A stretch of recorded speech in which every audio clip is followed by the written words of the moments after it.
Така, студентите во нашиот образовен систем, колку и да се трудат, нели, по пат на интегритет и на нели интегритетен и чесен пристап, најчесто да стигнат до своите оценки и да го завршат високото образование, сепак корупција постои секаде во светот, не е само кај нас, не ја измисливме ние како појава. Важно е во моментов, нели, да пробуваме да ја спречиме институционално со меѓусекторска соработка и студентите сами, нели, да се задржат на ниво на интегритет и ниво на честност, кога доаѓа до високото образование, но сепак и понатаму нели се соочуваме со корупција на одредено ниво.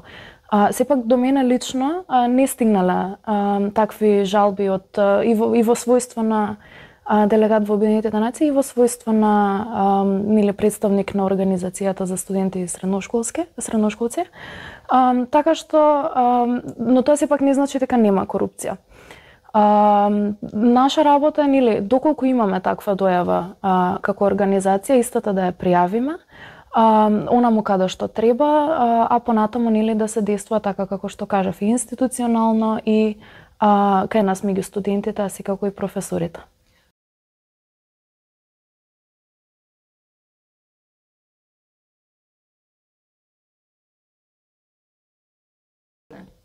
Да, ова е пример за коруптивни практики во образованието.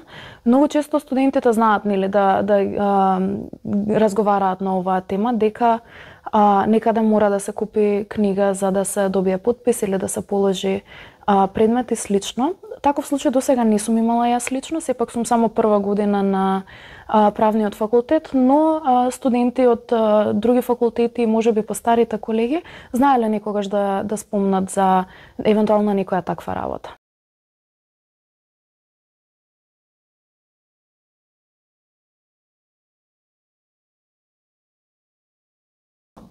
Исклучоци секогаш ќе има некој кој што ќе смета дека на побрз, но нечесен пат ќе се здобие со универзитетска диплома, но повторно тоа не е гаранција за квалитет. Дипломата на универзитетот не е гаранција за квалитет, туку напротив, квалитетното учење, посветеноста на работата се она кое што, нели, се основата на успешното образование.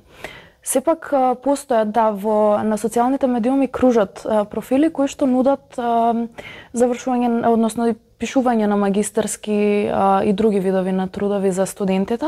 Се надевам дека многу мал број на студенти ги контактираат или пак се во некое искушение. Една дипломска, например, имаш сознание? Јас немам.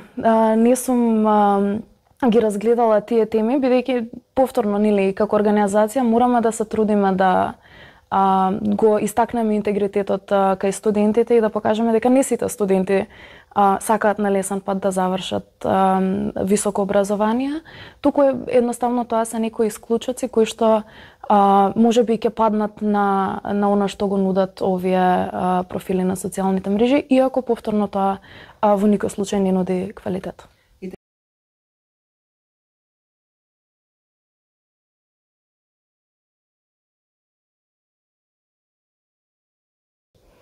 Во последно време забележавме дека генерациите стануваат се погласни и погласни. Еве, јас сум прва година на факултет и навистина, оние кои што ќе дојдат па после нас, сметам дека ќе бидат уште погласни од нас и уште похрабри за да ги истакнат овие предизвици во образованието и проблеми и пречки.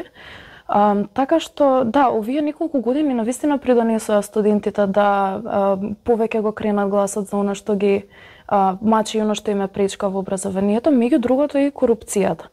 Така што и за оние кои што не се охрабрени да пријават нешто вакво, навистина институциите се тука за да им помогнат на студентите, нели самиот факултет и универзитет, студентскиот правобранител, но меѓу другото институциите се тука на страна на студентот за да му помогнат на студентот да ги избегне овие работи или пак да ги пријави доколку му се нудат.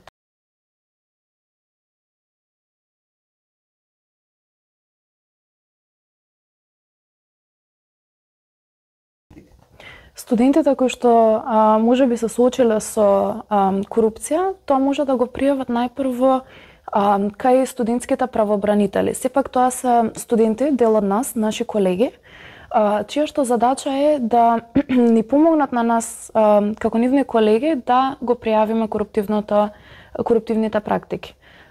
Но сепак студентските правобранители кои што се на ниво и на факултет, односно дел од факултетското студентско собрание или пак од дел од универзитетот, не се единствен механизам за пријавување корупција, напротив, тоа го имаме и на самите факултети задолжени лица кои што тоа име главната задача студентите кај нив да пријавуваат корупција.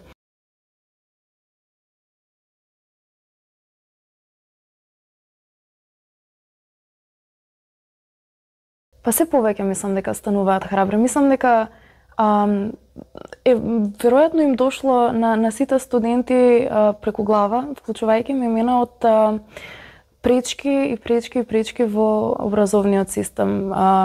Почнувајќи од средно, ние се соочивме нели со недостаток и на учебници и со онлайн образование, било да сме биле во средно или пак на факултет.